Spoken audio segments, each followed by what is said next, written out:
Man, chilling in the New York airport is not exactly how I wanted to spend my evening, Max thought, watching the boarding process for his flight back to Charlotte. Max, along with his two sisters, owned a small pharmaceutical company that their father had started many years ago. Their dad had come up with some valuable but not so popular drugs that kept the company afloat, but didn't leave much room for expansion. With their parents gone, Max had been in New York for the past few days trying to negotiate some deals. So, the company got sold to some big pharmaceutical company.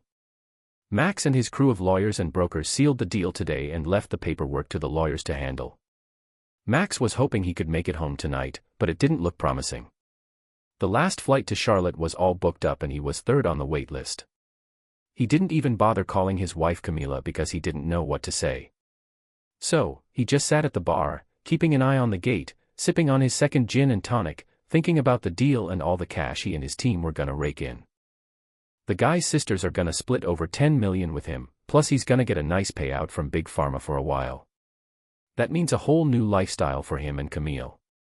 Their twin girls are already off at college, so at least that's one less expense to worry about. They're both juniors at Duke, which is costing him an arm and a leg in tuition.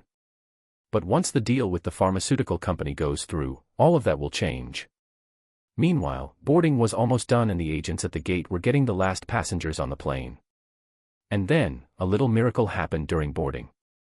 The sign changed and Max saw his name on the wait list, so he tossed the cash on the bar, gave a nod to the bartender who gave him a thumbs up.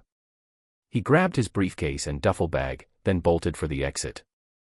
The agent at the gate handed him his boarding pass and quickly told him and two other passengers that a group of 4 who checked in online didn't show up, so they got their seats. Max sprinted down the plane with his new pals and when he reached his seat, he saw he had a first-class spot. A good sign, he thought. I lucked out. So, I'm chilling in first class heading home a day early. It looks like the pharmaceutical deal might actually go through. The boarding door shut as he got on, and the flight attendant asked if he wanted a drink.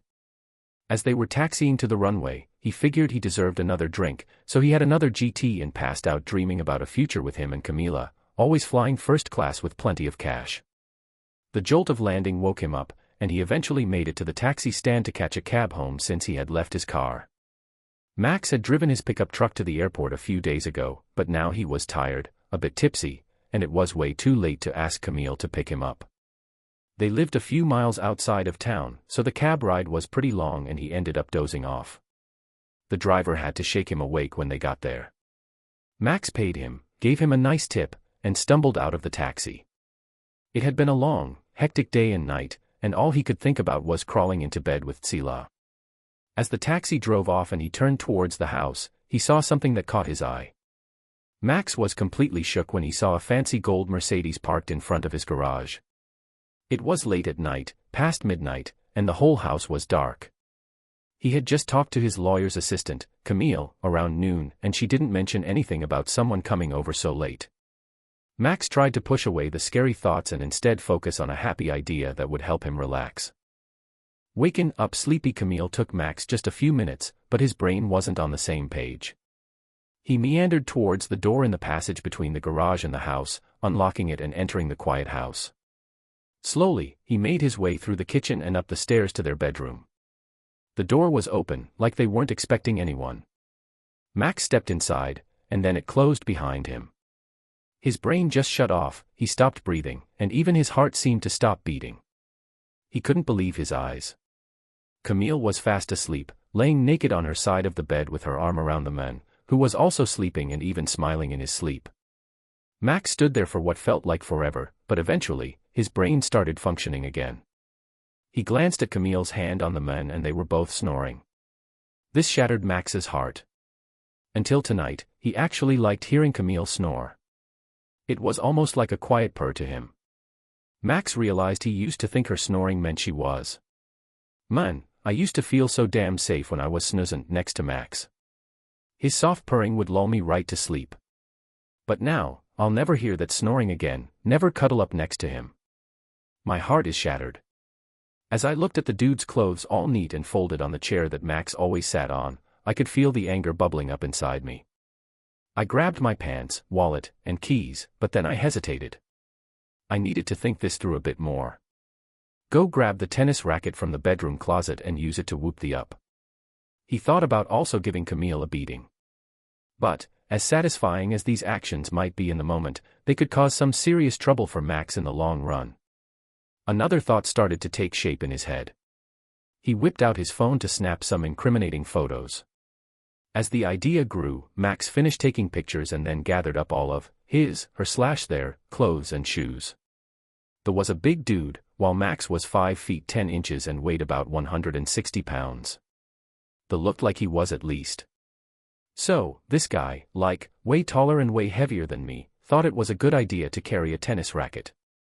Not the smartest move, even for a short period. Anyway, Max grabbed his clothes and shoes and gave one last look at his wife, who he loved so much. She was the mother of his kids, his everything. He had to toughen up and leave behind the love that had kept him going for over 20 years. Without shedding a tear, he left the room and went downstairs. He beeped the car keys and the Mercedes doors opened. Max threw his stuff in the car and drove off. He never really liked fancy cars, but once he got behind the wheel, he realized he actually enjoyed it. He figured out how to work the controls, put the car in gear, and took off. After driving about a mile, Max pulled over and checked out the guy's wallet. He found the usual stuff: some cash, business cards identifying the guy as Franklin Thompson, a senior sales manager at a Mercedes dealership, and a driver's license with a Charlotte address. If this guy had family there, Max knew he could really stir up some trouble. Well, for sure, and maybe Camille too, but right now Max was beat and went to the closest motel to crash. Camilla Tronder was a cautious person. She knew she wasn't as sharp as her husband Max. But thanks to her carefulness, her fling with Franklin Thompson lasted almost 5 months without Max catching on. Max was still in New York, she thought as she laid in bed with Franklin the next morning. He was decent in bed, maybe not as good as Max, but outside of bed, he couldn't compare to him. He's acting way too much like a used car salesman, she thought to herself, deciding it was time to break things off with Franklin. He was getting too clingy, wanting to spend the night with her, and she had let him once, but that was the last time. She was planning to be with Max for the rest of her life and didn't want another man in their bed, even if Max would never find out. It was just too disrespectful. She planned to call Franklin later today and tell him their fling was over, then she headed to the shower. In the bedroom, she was getting ready when Franklin came back from the shower with just a towel around his waist. He stood there for a second, then asked Camilla, "Where did you put my clothes?" "I didn't touch anything, they were right here on this chair," she replied. "Well, they're not here now, did you move them to the guest room?" Franklin mumbled as he walked down the hallway to check. He quickly came back and said, "Nope, nothing there, nothing here either." His voice faded as he tried to wrap his head around the fact that his clothes were gone. "Maybe you left everything downstairs when we got home last night," Camilla suggested, sounding a bit impatient. She thought they had both had a bit too much to drink the night before. "No, I'm positive I didn't," Franklin replied. "But I'm gonna go check." He left the bedroom and quickly returned, running up the stairs. Camilla, my car is gone. My clothes aren't downstairs. Someone was here last night, took my clothes, and stole my car. Ah, damn it. Hey, what's up?" "I'm sorry," but Camilla was trying to figure out what Franklin was saying. How could his clothes and car disappear? They both stayed in the house all night. Could someone have broken in? Suddenly, Camilla collapsed on the bed. It was Franklin's turn to ask what was wrong. Camilla tried to answer, but she was having trouble breathing, let alone speaking. "Franklin, what if it was Max?" she finally said. "What if he came back from New York while we were sleeping? What if he took your stuff?" "Man, your car, oh," Franklin said, collapsing on the bed next to Camille. "You need to figure out where he is. It could be him, but if he's still in New York, that means some burglar has broken in. Which means we need to call the police. I have to get my stuff and my car back. Oh damn, this car. If we call the cops, they'll want to know who owns it, and it's in my wife's name for some stupid tax reason." His voice trailed off as he imagined a future that could go from just bad to completely catastrophic. "I'll call his office. The secretary gets in super early and she'd better know where he is." Camille whipped out her phone and called Max's office number even though it wasn't even 8 o'clock yet. Max's secretary picked up right away. Max's office. Can I help you? She said. Hey Sheila, it's Camille. I know it's crazy early and I'm not sure where Max is. He didn't call last night, so did you hear anything from him? Camille, it's still early. The New York team worked late yesterday, so they'll probably start late today. I talked to Max yesterday around 600, right before I left. He told me they're making good progress and might seal the deal today. That's great news. So he's still in New York, right? Yes, I'm pretty sure he is. I'm expecting to hear from him once they all get back to the lawyer's office. Do you want me to ask him to give you a call? Yes, please, but only if he has the time. I know how crucial this deal is. All right, talk to you later. They hung up and Camille turned to Franklin. Max is still in New York, so we should probably call 911 and report a break-in and car theft. Camila, what do we tell them that your man had his clothes jacked from your room and his ride jacked from your driveway? I mean, what the hell, we're in deep here. Okay, I get it. Let's think. How about I drop you off at home, you get changed, then report the thefts as if they went down while your wife was out with the kids. And, maybe we leave out the missing clothes part that might be tougher to explain than a stolen car. Yeah, except I already spilled the beans to my wife yesterday. So, I was heading to Atlanta for a meeting about the new Mercedes S-Class and won't be back until noon. But we can wait until you're back around noon. You drove home and left your keys in the car because you were just making a quick stop before going to the dealership. Unfortunately, your car got stolen while you were at home. I have an idea. We could say I left my wallet in the car and it got stolen too. We can hang out here for a few hours, maybe even end up needing another shower, maybe together. What do you think, Franklin? Yeah, so I gotta call work and tell them I'm taking a sick day. Camille was working as a paralegal at this small law firm. The job was alright, kinda boring though. She went out into the hallway to make the call, then came back to the bedroom to find Franklin back in bed. She was tempted, but then she thought about Max and how she recently decided to end the affair. So she told Franklin, no, it's time to end this. We had a good run, but it could have been Max last night. We're lucky it wasn't. You know, that dude's a real jerk. Let's grab some threads and maybe grab some grub for breakfast. Franklin glanced at her, pondered trying to talk her out of it, but eventually he realized she was onto something. They were lucky, but shouldn't push their luck too far. Yeah, and with a smirk, he remembered another hot middle-aged mom who frequented the car dealership. All right, I'm in. It was a good run. So, how about some clothes? Turns out, it wasn't as easy as they thought. Franklin was 50 pounds heavier and 4 inches taller than Max. Camille finally found a pair of worn-out pants. Franklin found some old sweatpants that kinda fit him, so he did a DIY and cut some V-shapes at the waist and tied some strings around it to keep them up.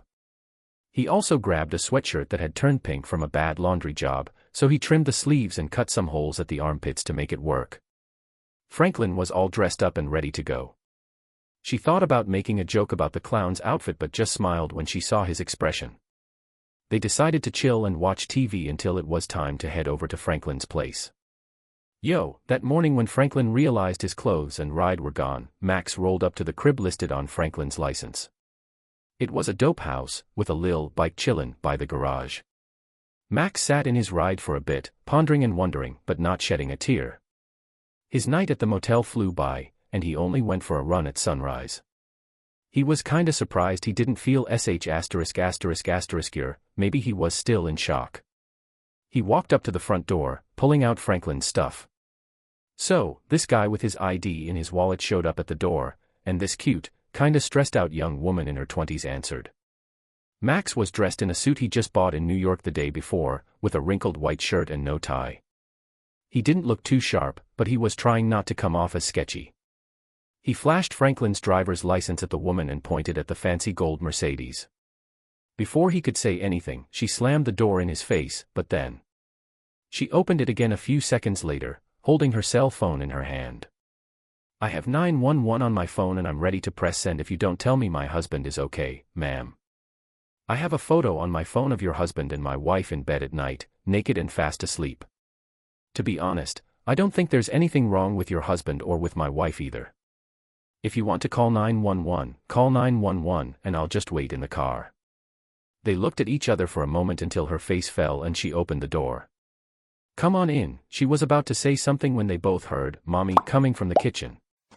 Wait here, I'll be right back, she said, turning away towards what Max assumed was the kitchen. He could hear voices, hers and at least one of the kids. She came back and handed him a cup of coffee. I hope you like your coffee black. I have to get the kids ready for school and then take them. I trust you more than my husband now. You can hang out here until I get back and then we can chat, okay? Max answered, sure, sounds good. I'm in. So, this guy was chilling in the living room when this woman showed up with 2 kids.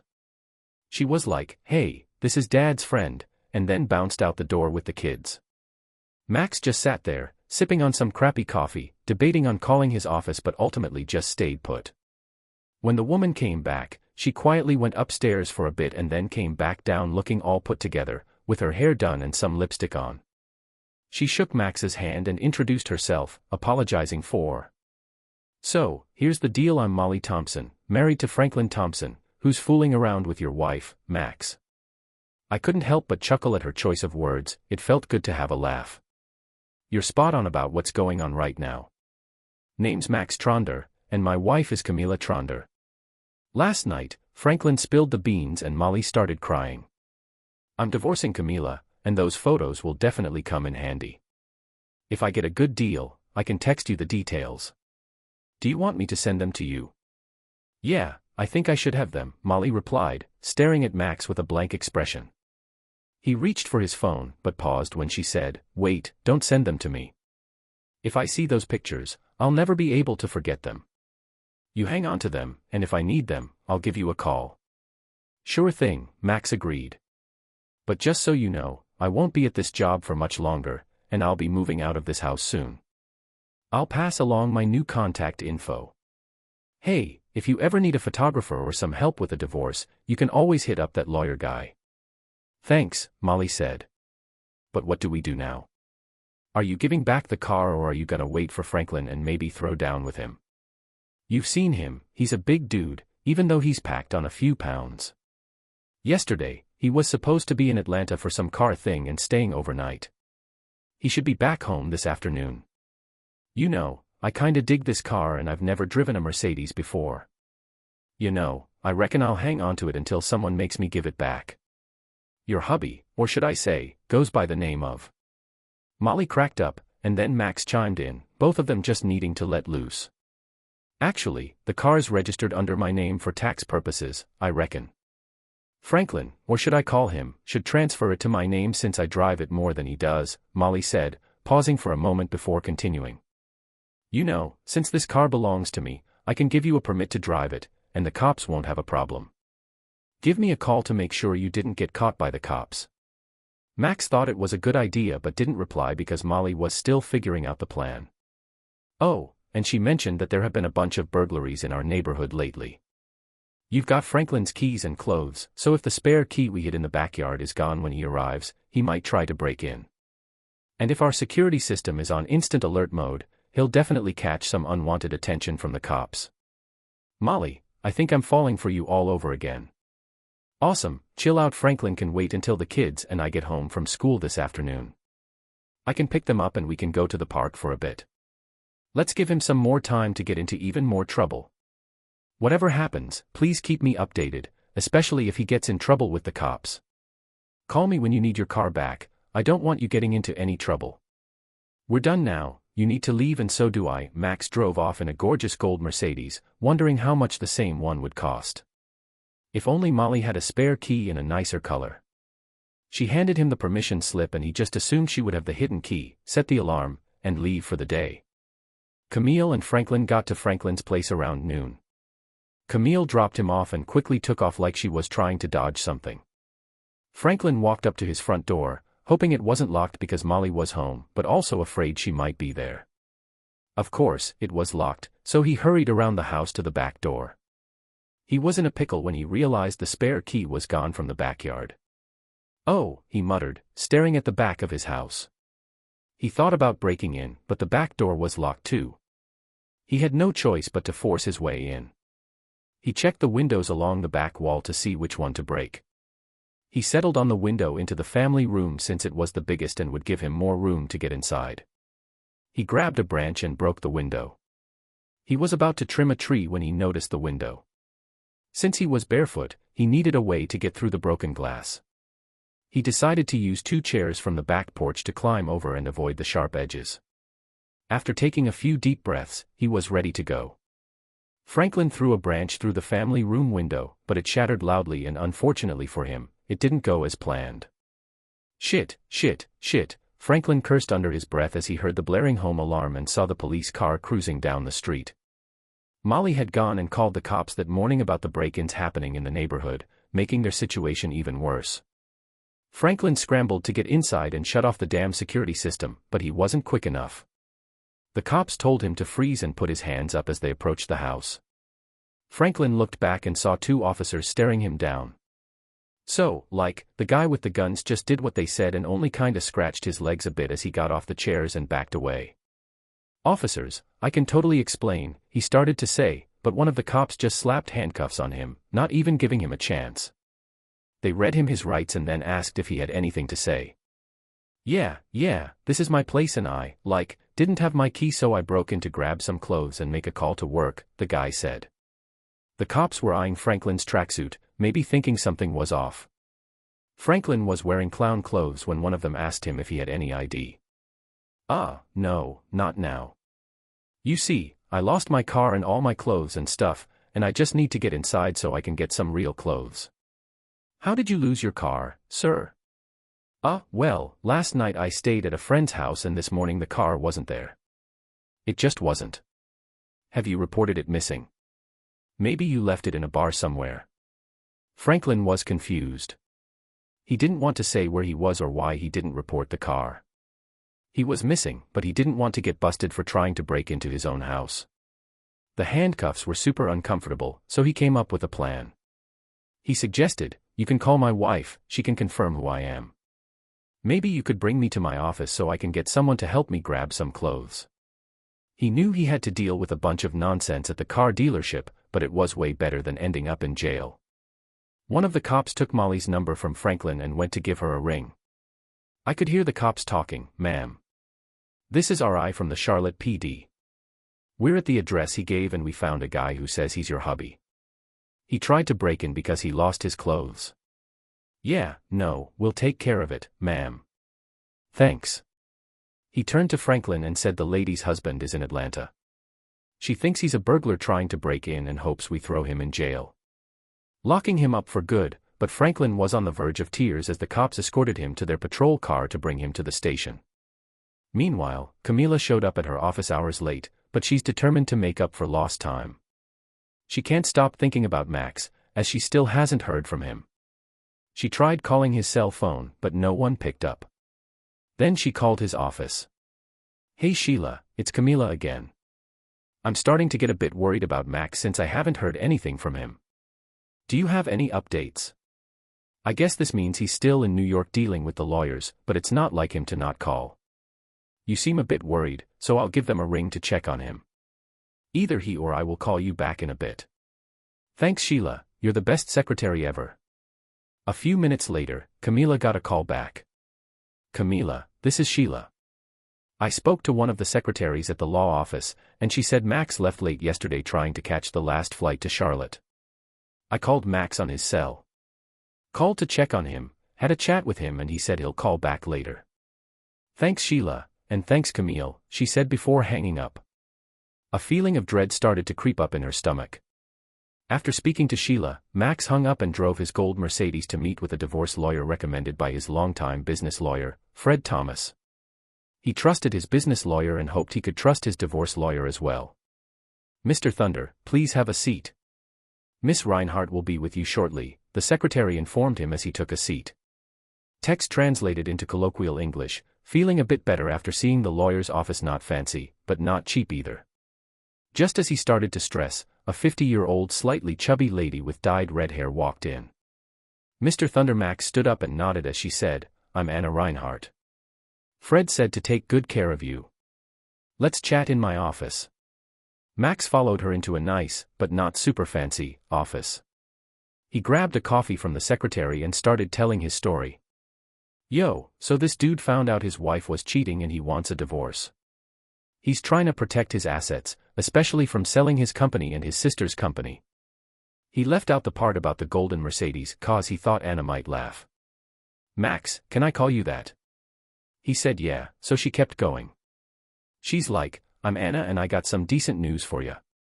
Fred told me that you and your sisters owned your company before you got hitched, so your shares are safe and sound. Your wife can't touch the shares of your company or the money from selling them. But make sure to keep them separate from any joint account you two have. Same goes for the house and retirement accounts. Unfortunately, since you make more money than her, you'll have to pay child support for a while. Maybe we can avoid putting money into the retirement account by upping the alimony. Tough break, I know. It's not pretty, but dealing with the temporary pain now is better than the alternative having to split your retirement savings decades down the line. And with your kids in college, there's no child support to fall back on. I'm guessing you're okay with footing the bill for the rest of their college expenses, right? Now, as for the house, you and your wife need to figure out what you want to do. You could sell it and split the money, or one of you can buy out the other share based on the current value of the house. From what I've seen so far. Hey, so tonight I was thinking that I really don't want to keep this house. I don't think Camila can afford to buy my half, so I guess we'll have to sell. I can handle the paperwork for the divorce petition, it's just a standard form. I can have it ready for you tomorrow morning if you want, so we can serve it to her in the afternoon. We can discuss a proposed settlement next week. It's all moving pretty fast, but hey, Mr. Thrund, Max, listen to me. If there's a chance for you and your wife to work things out with some counseling or just a little time. Man, it's like a total shock to me. Less than a day ago, I was super pumped to go home and share the good news about the company being sold with my wife. And now, I'm here talking about divorce. We gotta keep moving forward though. I'll figure out how to handle this. But if you have a change of heart, just give me a call and we can try to sort things out. Max thanked her, handed over the money, and left the office. As he walked back to his fancy gold Mercedes, he couldn't help but wonder what was really going on. Man, after seeing that thing last night, he remembered he told his secretary he'd call Camille. So, he rang her up at her law firm office. Camila, it's Max. You were looking for me. Oh, Max, thanks for calling. I missed you. Where are you? I'm in Charlotte, Camille.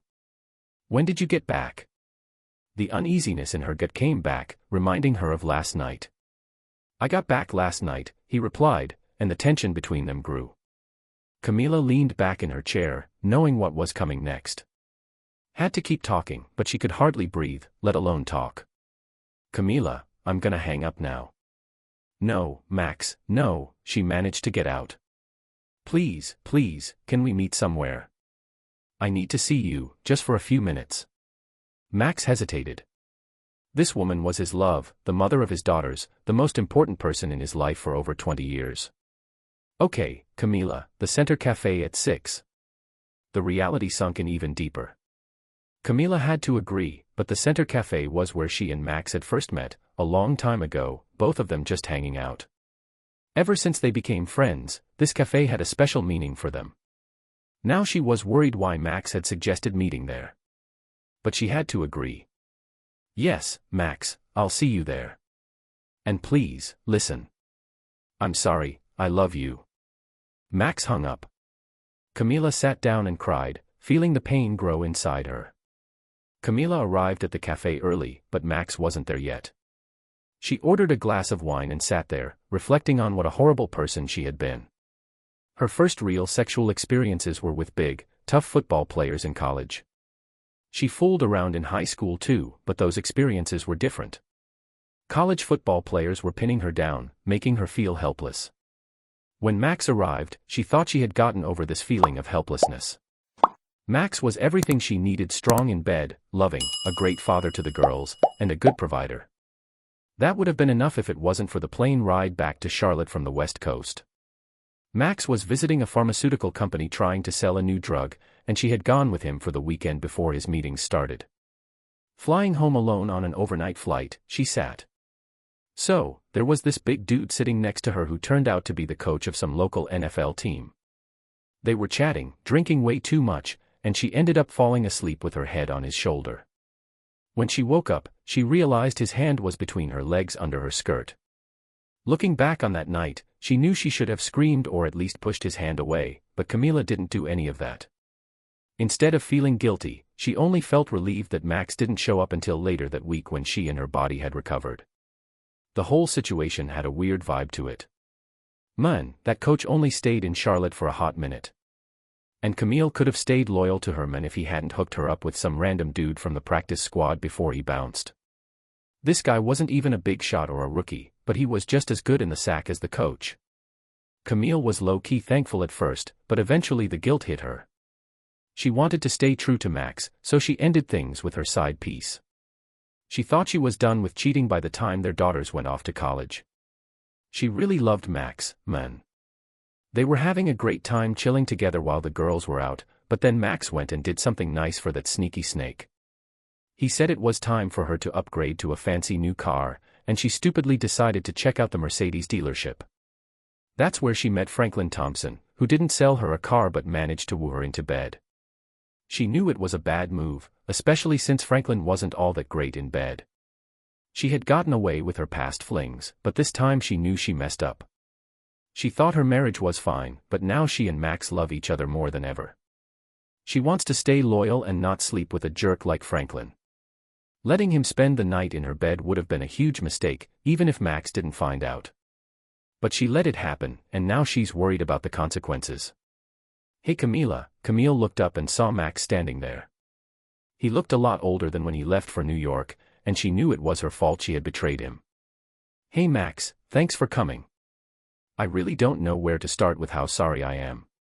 Can I ask you some questions?" He sat down and Max replied, "Oh please, no. If we have any shot at fixing things, questions and answers will just ruin it. Max, we should just escape for a few days to an island in the Caribbean, where we can be together, hug each other, Camila please." Max interrupted, "You're being unrealistic. If you can't answer my questions, I'll walk out right now." The tension between them continued to build, but Camille was determined to resolve things. Man, she had to deal with Max's rage and let him blow off steam however he wanted. Maybe, just maybe, he could eventually calm down and they could make things right. "Okay, Max, ask me anything," she said. "Do you know what time I got home last night?" she thought. Weird question, she thought to herself. No, not really," she replied. She knew what his next question would be. "And do you know what I saw when I got home, when I went upstairs to our bedroom, or should I say what used to be our bedroom?" Max asked. "Yes, Max, I know what you must have seen," she answered. "I know you must have seen some really messed up stuff, probably the worst in your whole life. And I know it's all my fault that you had to see that. Please, Max, just hear me out. I'm so sorry, I won't even fight you on the divorce if that's what you want. But hold on, Camila, how many guys have you been with since we tied the knot? If I catch you lying, I'm outta here." Camila thought about lying at first, but then realized it was too risky.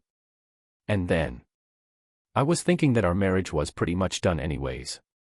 There were 3 guys in my past that I wish I never met. I can tell from your eyes that our marriage is done, and I get it. You deserve someone better than me.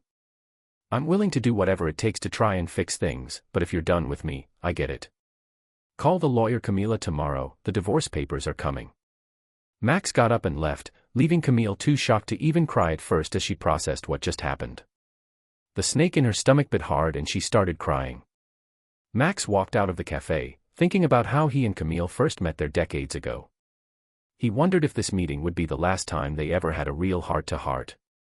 Intimacy, he bitterly thought, must be the worst when you hear your wife say she's been with other men and see her in bed with that jerk Franklin, snoring for God's sake. How am I ever going to move on from this? Maybe he could. Dealt with 3 sneaky cheaters in the 20 years they were together, maybe with some therapy and a lot of embarrassment on her end. But he would never forget catching them in their own bed. Their marriage was done. Sitting in that fancy gold Mercedes, he finally let the tears flow. At some point, Max noticed it was already getting dark. He blew his nose, wiped his face, and reflected on what Molly Thompson had told him that morning, which now felt like ages ago. She warned him not to send her any more pictures of her husband cheating with Camila. She thought it would be way harder to forgive if she saw proof. So Max decided to call her, share his thoughts, and ask about the situation with Mercedes. "Hello Molly," he said when she answered. "This is Max Tronder from earlier. I'm just checking in to see how you're doing and what to do with the car." "Thanks for calling, Max," Molly replied. "I still have it, so you can hang on to the car for now. Franklin's in deep trouble, so he won't need it for a while." "Trouble?" Max asked. "I hope you didn't shoot him, did you?" "Yo, so this dude got caught trying to break into our crib and ended up getting into it with a cop. Dude's a big dude, but the cop hit him with a stun gun. Then some crazy shit went down in jail, he won't even talk about it. Sounds like he got jumped by another inmate or something. I wouldn't mess with him. He had to call his bro to bail him out, so now his whole fam knows what's up. Damn, Molly, I can't even pretend to feel bad for him. Man, I pity him but I feel for you. What I'm trying to say is, you did the right thing this morning by not looking at those photos of him cheating. If you want to work things out, those pictures would just make it harder. Yeah, he came back home a few hours ago, crying and apologizing, begging me to let him stay for now. We have 2 young kids, so I'm gonna try to work things out. But it's gonna be tough for him. Even his own brother. The lawyer told me I should definitely get a prenup, and he's gonna assist with that. Plus, I'll be the one handling our money for a bit. Franklin's gonna be on a tight leash, and I'll be keeping a close eye on him. Good luck, Molly. If you need to return the car, just give me a call." Max was left feeling a bit jealous of Molly. Maybe Franklin finally learned his lesson after getting arrested for trying to hit a cop. Max was hoping that whatever went down in prison really shook him up. He wanted to make sure Molly and the kids were safe. After all that, he headed back to the motel he was crashing at. Before he could hit the hay, he needed to call his daughters Jane and Joan. "Hey Daddy," Jane's voice came through the phone. They were twins, not identical but basically the same. They even went to the same fancy college and studied nursing together. They didn't look exactly alike, but they were pretty darn close. Max always knew deep down that he was glad his sisters weren't identical twins. They were expert at teaming up against him, and he imagined it would be even more chaotic if they looked exactly alike. They were always persuading him to do things like buy a car, stay out late, or give them money for a trip to Florida. But despite all the begging, he secretly enjoyed spoiling them. And of course, Janie was one of the sisters. But you probably could have guessed that with a 50/50th chance, right? "Hey, so tomorrow is Saturday and I was thinking we could grab some breakfast, or maybe brunch, around 11 or so at that cafe on 4th Street we used to go to. How does that sound?" "Oh, wait a sec, I heard a noise." "Oh, it's just Joan, she's fine too. Can we just keep it to the 3 of us this time? Request error, please retry later." Wanting to start a conversation on the phone which was quite difficult even in person. "Listen, I need to run, see you at 11. Love you and tell your sister I love her too, bye." And he hung up. He hoped she wouldn't call Camila, but he couldn't tell her that then she would have called Camila immediately. 11 o'clock tomorrow morning will come quickly enough after Max left the cafe, leaving her with his warning or curse or whatever to hire a lawyer. Camille's tears were hard to stop. She knew she had screwed up.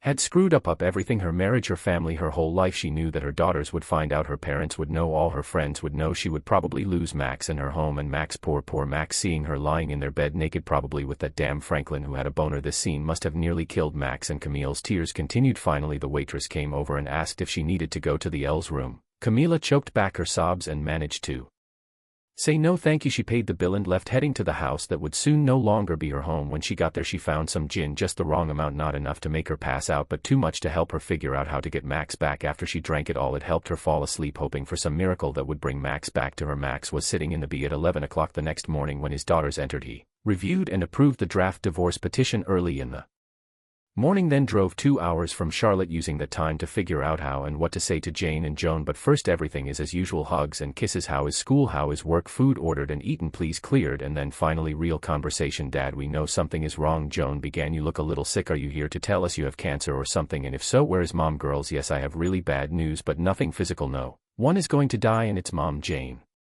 Interrupted, she did something terrible. Oh my god, did she run off with one of her firm's lawyers? I'm strong body that Joni or I should be chasing. Both girls burst out laughing, taken aback by the absurdity of the idea until they saw that their father was not laughing. Dad, no, not mom, no. Joan couldn't finish her fear out loud. Girls, listen to me carefully. Yes, mom changed, she cheated on me, but that doesn't mean she cheated on you. Girls, yes, that's right, daddy, Joan said through tears. If her cheating is destroying our family, then yes, she cheated on us just as much as she cheated on you. Both girls cried, and then Max started crying too. The girls stood up and tried to hug their dad and hug each other at the same time. Dad, Leighton, get out of here. Jane said there's a park about 2 blocks from here and we'll have more privacy there. People were staring a bit, so Max quickly paid the bill and they walked into the park, a girl on each side of him, all of them holding each other. Tell us, Dad, Jane said after they found a bench to share. We deserve to hear how bad it is, you know. Sheck, right, Joan intervened. We are quite mature and can handle this. On the way here I was racking my brains over what to tell you, Max began. I agree, you are both adults and yes, you are right, your mother did cheat on all of us. I'm afraid I found my mother at home in our bed with another man, and she later admitted that there had been other men before him. I think I'm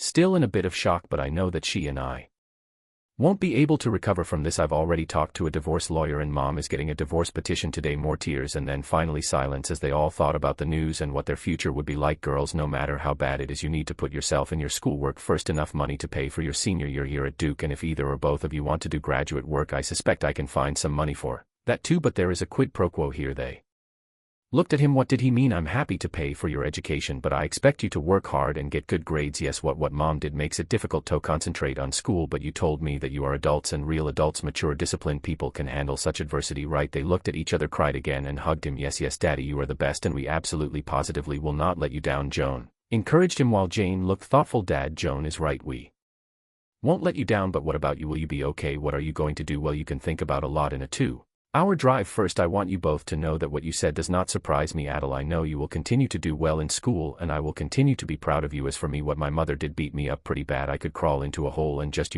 suffer. Feel sorry for myself. Try to find a way to make peace with your mom, but I realize that this doesn't suit me.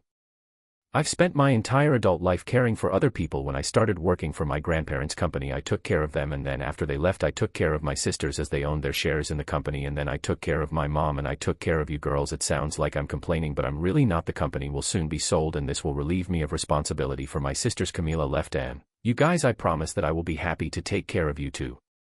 Help you start your adult life. So what, 2 home runs out of 3 in terms of the women in my life? Not bad at all. That leaves me, and guess what? I look at this whole story with betrayal and divorce not as the worst thing in my life, but as a chance to start a new life, a whole new life dedicated to caring for one person, me. Fine, Dad, really, I mean, if you really mean what you say, that's great, Joan said. Jane was a little more skeptical. Dad, what does all this really mean? New life? What, work for another pharmaceutical company? Are you buying a farm? What, good question, and I really have a good answer. No details yet, but this new life will be physical. I'm going to run marathons, climb mountains, swim across the Atlantic, climb the Alps, go on safari. I have a million things I'm going to do. Don't guess what, while I'm doing these things I might meet a nice woman doing the same thing, and who knows? Damn it, Dad, this is amazing. Both girls looked at him with their mouths open. This was their father, not some enterprising stallion. Did you really come up with all this while driving here from Charlotte? Asked Jane. Well, yes, partly, but besides I didn't sleep much and different ideas were spinning in my head. I mean, I could start drinking and feeling sorry for myself, but instead I'm going to make the best of this mess. Trust me, I'll be fine. Max left his girls with more hugs and kisses and tears as he headed back to Charlotte, still in the gold Mercedes. As soon as Max left, the girls called their mother on the phone. Hello, a creaky voice answered the phone in the TR's house. Joan put her phone on speaker. Mom, this is Joan and Jane. We had just had breakfast with Dad and he told us some terrible news. What did he say? Well, divorce was a terrible word and the reason was your betrayal. Dad gave us a little more detail, but that's basically it. This is true. Oh girls, this is difficult. He and I have been married for a long time and this a mistake. Yes, I made a big mistake. Well, more than one actually, but I'm sure we can get through it. I just need to give your father some time to. Mom, Joan interrupted. Listen, Dad said divorce. He didn't talk about fixing the error, Mom. He was talking about cheating. Well, yes, technically he's right, but that doesn't mean we can't fix it. I told him I would do anything. Mom, it was Jane's turn to interrupt. I think you're delusional. He told us that he had already met with a divorce lawyer. He actually said there was no turning back for you two, Joan, and I don't want to take sides, but you have to understand reality. Tormented breathing on the other end of the line. Joan and Jane looked at each other. Should they have gone to Charlotte? Finally Camila spoke, not much louder than a whisper. I know, I screwed up and ruined my marriage. I think your father hates me and he's right. I've done disgusting things. He told me to hire a lawyer and he was right about that too. I'm sorry girls, I know it's terrible for you too. Mom, don't worry about us, Joan said. Everything will be fine with us and I know that Dad is doing everything in his power. You need to take care of yourself. Hiring a lawyer sounds like a good idea, Jane, and I can go to Charlotte if you need it. Thank you girls, this is nice. I'll be okay. I just need some time to get used to what I did." They hung up. The girls still didn't know what to do. "You know," Joan said, "it's funny, although it's not funny, but we're more worried about Mom who created all this mess than about Dad." They talked some more, eventually deciding not to go home but to let their parents deal with each other without their daughters interfering. Ca sat in her home in Charlotte, a little hung over from the gin had drunk the night before and more than a little depressed. After talking to her daughters, she knew she had to get up, get dressed and leave the house, do something she thought. As her thoughts turned to perhaps buying some more gin, the doorbell rang. Camila opened the door. A young woman stood on the threshold. She looked like she was chewing gum. "Can I help you?" Camila asked. "Yes ma'am." "Are you Camila Tronder, Mac's trunk wife?" "Why yes, it's me. Why are you asking?" "Ma'am, you have been served," the woman said, handing Camille a folder with documents and taking photographs. What Camille asked. As the woman walked back to her car, Camille returned to the house and sat down at the kitchen table to look at the mysterious folder. When she saw the tightly off the first document, she almost fainted. A petition for divorce. She remembered Max's last words to her, "Get a lawyer." As she sat there looking at the familiar kitchen she had enjoyed with Max, she knew the happy days wouldn't come back after what she had done. Camila was right. She and Max did not return after a betrayal. Years later, sitting in the ballroom of an expensive hotel and watching Jane dance with her new husband, Camila mentally plunged into the past when the girls were teenagers. She thought life was terrible, too many activities, too much teenage angst. Because too many boys were either too mean or, from Camille's point of view, too nice to the girls. Max was too busy with her assistant job and lawyer is too boring. Life had been overwhelming then, but now she missed it terribly. She was still working at the same law firm doing the same boring paperwork she dreamed. "Camila, here is your wine." Camille looked at her bow. The perfectly sweet middle-aged paunchy balding lawyer who had escorted her to Jan's wedding and reception. "The bride looks lovely, just like her mother." "Thank you, Carl, you're sweet, and thanks for the wine." He was a sweet man and she could imagine marrying him if he was interested, but he definitely wasn't Max. She couldn't help but look across the room at Max. Max had just returned from a mountaineering trip to Nepal and Camila thought he looked like one of those bronze Greek god statues, tanned, incredibly fit, even more handsome than she remembered. Right now he was smiling and laughing with Joan and her boyfriend, holding hands with a woman as beautiful and as fit as Max. Joan told her that Max had met the woman on another mountaineering trip somewhere in South America and they had been traveling, sailing and climbing together for several months. Camille felt sick just thinking about it. "Camila," Carl tried to attract her attention. "Yes, Carl." "Camila, I think we should leave. You fulfilled your duties as mother of the bride, and staying here drooling over your ex-husband isn't doing you any favors, and I dare say this is not very good for the relationship that we have with you." "Carl, you're sweet and eerie." "Absolutely right. Let me go say goodbye to my daughters and we'll be out of here." Camila hugged and kissed her daughters, wished the newlyweds all the best, and as hard as it was for her, ignored Max and his too cute girlfriend. Max actually saw Camille as she left the hall and felt a slight pang of sadness for their old times together. While he was watching her, Joan asked him a question. "Sorry, Joni, what were you saying?" "Daddy, remember that strange-looking gold Mercedes you were driving when Jane and I had breakfast that morning when you came to visit us at Duke? What happened to that car?" "Joni, that's a whole story that I won't bore you with. Let me just say that I borrowed this weird gold Mercedes from a friend and ended up giving it back to her. I think she sold it. It was truly an unlucky car." And Max turned to his friend to talk about their next trip to the mountains. Subscribe to our channel so that your second chaff doesn't cheat on you, and go ahead and listen to the next story because this story is nothing compared to the next stone.